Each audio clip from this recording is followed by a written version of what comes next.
Alright, this week it's time to bring the Elemental Fury. So, going over yet another subclass, and this one is Monk. So, this one is Way of the Four Elements. So, it's a revised subclass for 2014 rule set. So, with the 2014 rule sets kind of being supplemented or replaced by like the 2024 version, so like kind of like in a sense the 5.5 edition, it would be relatively easy to integrate that into the new rule set. Or if you're still using the old the fifth edition, not the, as people call the 2024, the 5.5 edition, you can use either or. So and this one is tradition of the four elements encompasses monks who tap into the power of the elemental planes through their practice of martial arts.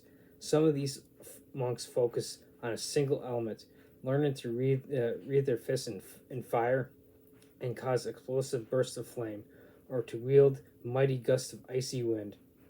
Others weave the elements together and learn a variety of techniques to harness the appropriate elemental force for each particular circumstance. So, way of the four elemental features. So, being a subclass, it's what you get at like a third level. So this is as I'm coughing, so excuse me. Subclasses are what you get at third level, and it's across the board for like all the classes: barbarian, bard, wizard, sorcerer, the monk here, fighter, whatever. So this is just like another, in a sense, optional one that you can use. But there's a homebrew by my friend, good old Dungeon Dan. So get into like the desolation order desolation on the Facebook group and everything, and you'll be able to get in contact with a bunch of us who know like all there is to do, and like how to, and like everything there is about D&D and everything. So anyway, back to the class. So this is a way of four elements features. So elemental beckoning. So this is the third level monk feature. So through disciplined breath and subtle movements, you can beckon the natural elements to answer your call in small but striking ways. So elemental beckons. You learn the four beckons: air, earth, fire, and water. You also learn the sculpt elemental technique at this level. Using them requires no key, components, or concentration, just a bonus action, unless otherwise noted. Each beckon affects an area or object within 30 feet of you. So, beckon air. You stir a breeze in a 5-foot cube, strong enough to ripple cloth, rustle leaves, scatter light debris, or slam closed an unintended door or shutter. Creatures holding objects shut are unaffected. Beckon earth. As a bonus action, you draw a dust or sand over a 5-foot square surface, or inscribe a single word in dirt, dust, or sand in your own handwriting. The word lasts one hour unless disturbed. Beckon fire. As a bonus action, you create harmless embers and scented smoke in a 5-foot cube. The smoke lingers for 1 minute and can be any color and scent you choose. The embers can ignite mundane flames such as candles, torches, or lamps. So beckon water. As a bonus action, you create a spray of cool mist in a 5-foot cube, lightly dampening creatures and objects. Alternatively, you conjure up to 1 cup of clean water into an open container or onto a surface. It evaporates after 1 minute. Sculpt element. As a bonus action, you shape dirt, sand, fire, smoke, mist, or water that fits within a 1-foot cube into a simple, crude form of your choice, such as a humanoid outline, animal, or symbol. The shape lasts for up to 1 hour. You can use these beckons a number of times equal to your proficiency bonus, and you regain all expended uses when you finish a long rest. You can only use 1 beckon per turn. So now we move on to elemental attunement. Also, at the start of your turn, you can spend 1 to 3 Kai points to merge yourself with primal elemental energy. This effect lasts for 10 minutes or until you are incapacitated. And while attuned, you gain the following benefits. Elemental strikes. When you hit with an unarmed strike, you can cause it to deal acid, cold, fire, lightning, or thunder damage instead of its normal type. That could be like quite useful when going up against creatures that are have instance resistance to elements or something, so you can kind of just switch the element. So for instance, if you're fighting against a demon that's fire resistant, you can just switch it to thunder or lightning, and boom, there you go. So anyway, back to that. So thunder damage does normal type. Once per turn, when you deal one of these damage types, you can force the target to make a strength saving throw. DC equals 8 plus your proficiency bonus plus your wisdom modifier. So for instance, DC plus your modifier, at level 3. Double check on me this, but I think it actually goes up to +3 at level 3, or it could be +2, so I'm going to say +3. So 8 plus 3, and if you have an 18 wisdom, so that'd be +4. So you'd actually have the DC would be 15 and everything. On a failed save, you can move the creature up to 10 feet toward or away from you as elemental energy surges around it. Extended reach.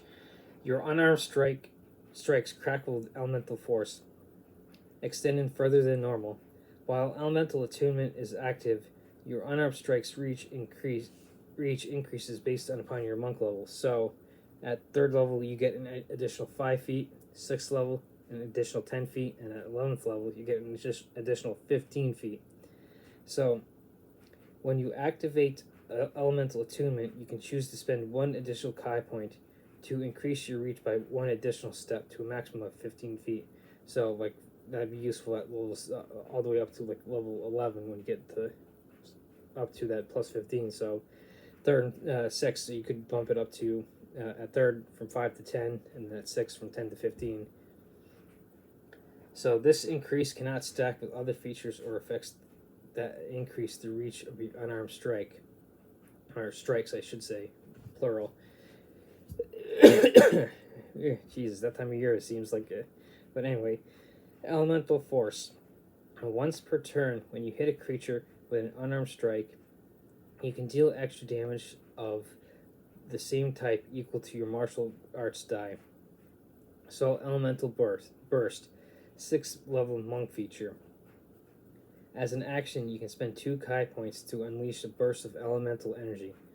Choose a damage type: acid, cold, fire, lightning, or thunder. So again, it gets back into the idea of if you're fighting something that's resistant, a elemental specific resistance to a certain elements, like I use demon being fire resistance. You can just change it to say cold or lightning or thunder or something to, in a sense, bypass that resistance and everything. So each creature in a 15-foot radius sphere centered on a point within 60 feet of you must make a dexterity saving throw against your Kai save DC. On a failed save, a creature damage equal to 3 rolls of your martial arts die plus your wisdom modifier. On a successful save, a creature takes half as much damage. The damage increases as you gain monk level. So at 6th level, it starts off at 3 martial arts dice plus wisdom modifier.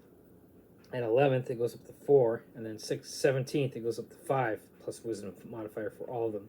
And then stride of the elements at the 11th level monk feature. So while your elemental attunement is active, you gain the following benefits. Elemental mobility. You gain a fly speed and swim speed equal to your walking speed. If you end your turn in the air without standing on a solid surface, you fall unless you spend at least 1 Kai point at the start of your next turn to maintain flight. Elemental steps. When you move on your turn, you can move across liquids, vertical surfaces, or through flames, smoke, or stormy air without falling or taking damage, as long as you don't stop there. Elemental wake. Once per turn, when you move at least 20 feet straight towards the creature, you can force that creature to make a strength saving throw against your monk Kai save DC. On a failed save, the creature takes damage of the type chosen for your elemental attunement equal to 2 rolls of your martial arts die and is pushed 10 feet in the direction of your choice. So for 17th level monk feature, you get the elemental epitome. So, when your elemental attunement is active, you embody the perfected harmony of the elements. You gain the following benefits. So, elemental resilience. You gain resistance to one of the following damage types of your choice: acid, cold, fire, lightning, or thunder. At the start of each of your turns, you can change the chosen damage type.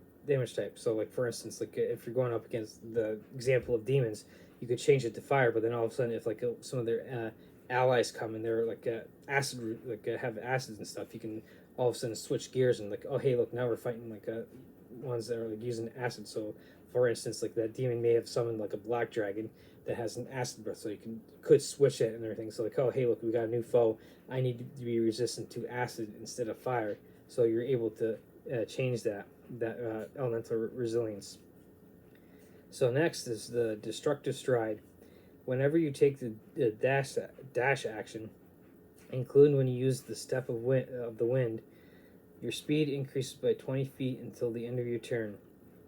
During that movement, you can deal damage equal to 2 rolls of your martial arts die to each creature of your choice that you move within 5 feet of. The damage type of your choice is the good old acid, cold, fire, lightning, or thunder. A creature can take this damage only once per turn. And then like at the end of the features and stuff at level 17, it's the empowered strike. So once per turn, when you hit a creature with the unarmed strike, you can now deal extra damage equal to 2 rolls of your martial arts die. The damage type matches that of the strike. So getting into the elements, like the damage before, like good old acid, cold, fire, lightning, thunder. So you can see how this kind of like could make you as a monk kind of versatile in like being able to go up against like different types of enemies and everything. So like the demon and black dragon example that I used, then like you can kind of switch between like fire, or doing damage to like demons that are fire resistant using like maybe ice or like thunder or lightning. Oh no, now we're switching to like a black dragon that like is dealing like acid and like maybe is resistant to acid and stuff like that. So instead of doing that, we switch to maybe fire or something. So it in a sense makes the monk much more versatile. So again, this is the like monk of the elemental fury and everything subclass that you can find through my friend good old Dungeon Dan and everything. And so he's great at making subclasses. So like if you want to expand that like outside of like the source books, or like for instance, like I like to mention that like all you necessarily need is the player's handbook to play. And now I always do recommend that like the Dungeon Master's Guide and Monster Manual is good for dungeon masters. So you don't necessarily need like the source books like Tasha's Cauldron of Everything, Xanathar's Guide to Everything, or like a Vol's Guide to Monsters and stuff like that. Those are like supplemental guidebooks that now while are great and that add like extra like extra like sources like the class like the Artificer, and gives you like new monster ideas and stuff like that.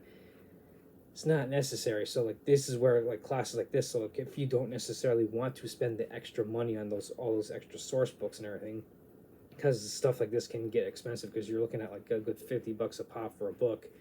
It's like, yeah, well, I don't necessarily want to spend hundreds of dollars to get into this. This is where like the subclasses that I cover and everything come into handy. So you can kind of pull like, oh hey, here's some like free sources where someone goes over it. Let me check in like with other people and like what they have for ideas, so I can start like making up my own stuff and get ideas to like not necessarily spend money on the source books. I can start like going off on my own. And of course, while I like I said, recommend like a DM guide and monster manual on top of the player handbook for the DM guide, or for the DM, you could theoretically go with just the starter set. Like, and I just recently covered the most recent starter set with like Return to the Borderlands or whatever. So, with the just that starter set, you could get away with $50 and get started, and still use these and everything to kind of expand your game and everything after you run through the adventures that they have in that starter set. So here's the good old like monk subclass of like elemental fury and everything. So don't hesitate to jump into like the Facebook groups and stuff. Like I know I mentioned the Order of Desolation and everything that I'm in, and that where I pulled like this from a friend of mine, good old Dungeon Dan. So that's a great way for getting ideas for your campaign as well, and to be able to save money on not necessarily having to buy those source books. So here's yet just another subclass for you to get into.